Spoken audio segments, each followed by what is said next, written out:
एक और बड़ी खबर आपको बताएं, ईरान विद्रोह पर सबसे खौफनाक खबर आपके सामने। मशहद में विद्रोहियों से सैनिक को कुचल दिया गया। विद्रोहियों ने सैनिक पर चढ़ाई है कार, विद्रोहियों ने सैनिक को कार से रौंद डाला। ईरान के मशहद में कब्जा करने की कोशिश हुई है। ये देखिए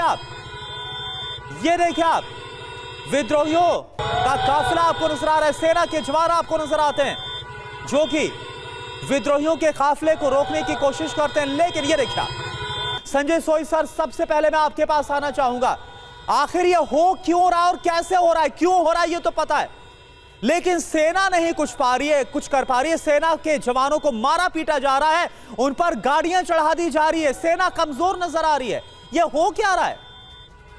देखिए, बिल्कुल करना, इसमें कोई शक नहीं है कि इस समय जो माहौल है ईरान में पिछले 12 दिन से लगातार खराब से ज्यादा खराब होता जा रहा है। अयातुल्लाह खुमैनी शायद अपने आप को हेल्पलेस महसूस कर रहे हैं और जो सेना का खौफ होता था डेफिनेटली वो खत्म हो चुका है, क्योंकि पहले ईरान के अंदर एक तरह से इतना खौफ होता था ना, अगर किसी ने आवाज उठाई तो उसको पकड़ के जेल में डाल देंगे, अंदर कर देंगे, गायब हो जाएगा, उसका पता भी नहीं चलेगा। लेकिन शायद लोगों वो इतने परेशान हो चुके थे, एक तो वहां महंगाई, इतनी ज्यादा महंगाई चल रही थी, और दूसरा वो उनकी करेंसी डाउन थी, तीसरा लगातार दमनकारी नीति चल रही थी, और चौथा मेरे हिसाब से यहाँ पे अमेरिका भी अपना कई खेल खेल रहा है कि धीरे धीरे वहां पे वर्ड ऑफ माउथ, इंटरनेट के जरिए और सोशल मीडिया के तरह जैसे बाकी कई देशों में हुआ है जेन जी का प्रोटेस्ट, इसी प्रकार से कुछ लोगों के अंदर भड़का के आज वहां पर तख्ता पलट की जो कार्रवाई हो रही है, मेरे हिसाब से ये एक काफी बड़ा काम है। साथ ही जैसे बयान भी आया राजा पहलवी का, जो पहले शाह ऑफ ईरान का बेटे है,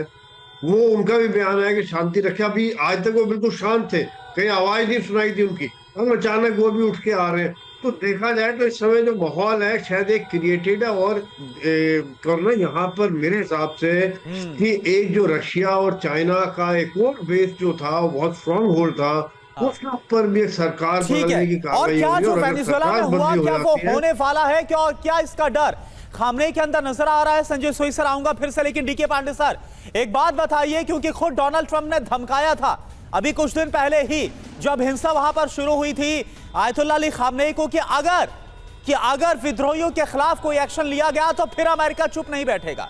तो क्या खामनेई के अंदर कोई डर ऐसा नजर आ रहा है, वहां की सेना के अंदर कोई भय है कि अगर उन्होंने इस विद्रोह को कुचला तो फिर अमेरिका हमला कर सकता है और हाल वेनेजुएला का हो सकता है?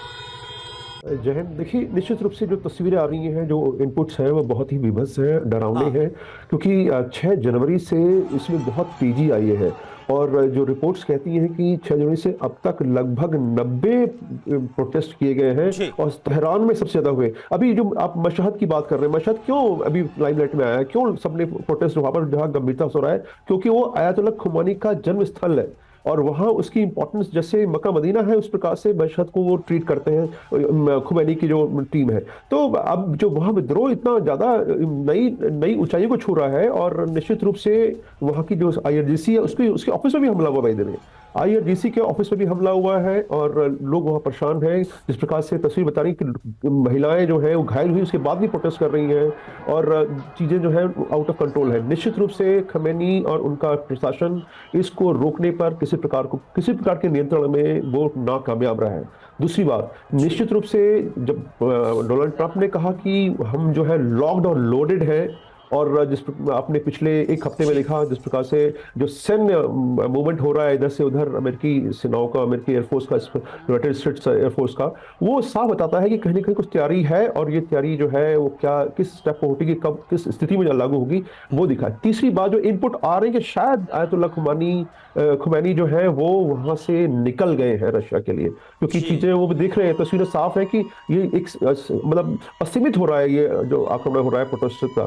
तो इजराइल आक्रमण करेगा, उसने ऑलरेडी लेबनान में जो है आक्रमण कर दिया, जो ईरान के जो पिट्ठू है हमास। नहीं डीके पांडे सर, अगर मैं इस पर भी आऊंगा आपके पास कि खामनेई अगर निकले हैं, जो कुछ खबरें आई है, हालांकि कंफर्मेशन नहीं है कि रूस के लिए निकल गए हैं, तो क्या वो भागे हैं या फिर वो आगे की रणनीति को तय करने के लिए गए, इस पर मैं बात करूंगा। लेकिन इस बीच एक और बड़ी खबर, ईरान विद्रोह पर यह सबसे खौफनाक खबर है।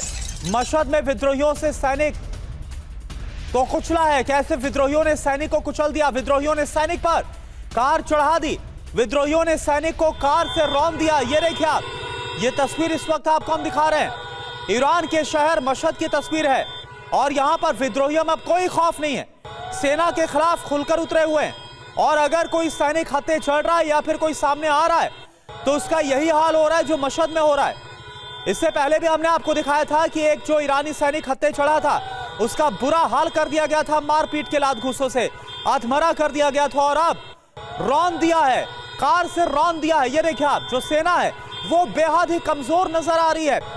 संजय सोई सर, ऐसा लग रहा है कि ईरान की सेना, वहां के शासन, वहां की सत्ता को कि किससे डील किया जाए, किससे निपटा दिया जाए, जो बाहरी दबाव है, क्योंकि बाहरी हमले का भी खतरा है, क्या तैयारी उसके लिए की जाए या जो अभी आंतरिक तौर पर ईरान जल रहा है उससे निपटा जाए। बहुत ही मेजर कंफ्यूजन की स्थिति में इस वक्त ईरान है, ऐसा लग रहा है।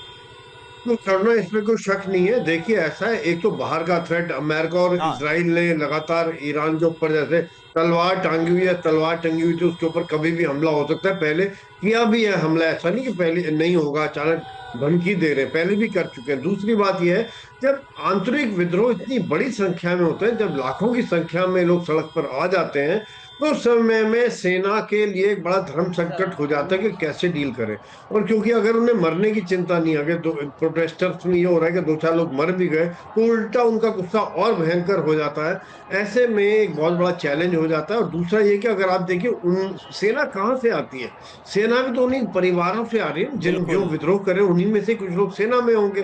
तो वहां पर कहीं ना कहीं, जैसे मशहद जगह है वो अयतुल्ला खुमानी का गढ़ है, तो वहां से नेचुरली बहुत से सैनिक होंगे और वहां पर अगर दंगा हो रहा है तो वो भी सोचेंगे मेरे घर वाले भी यहाँ पे, उनका भी माइंड कहीं ना कहीं एक सॉफ्ट कॉर्नर हो जाता है, एक अलग तरह की भावना हो जाती है जो फायर करने में अपने आप को असमर्थ महसूस करते। नहीं तो अगर इस तरह के दंगे हो रहे जैसा ईरान का माहौल था, वहां पर कोई राजा पहलवी की पढ़ाई करते, अमेरिका की पढ़ाई करते, उसको पकड़ के जेल में डाल देते थे।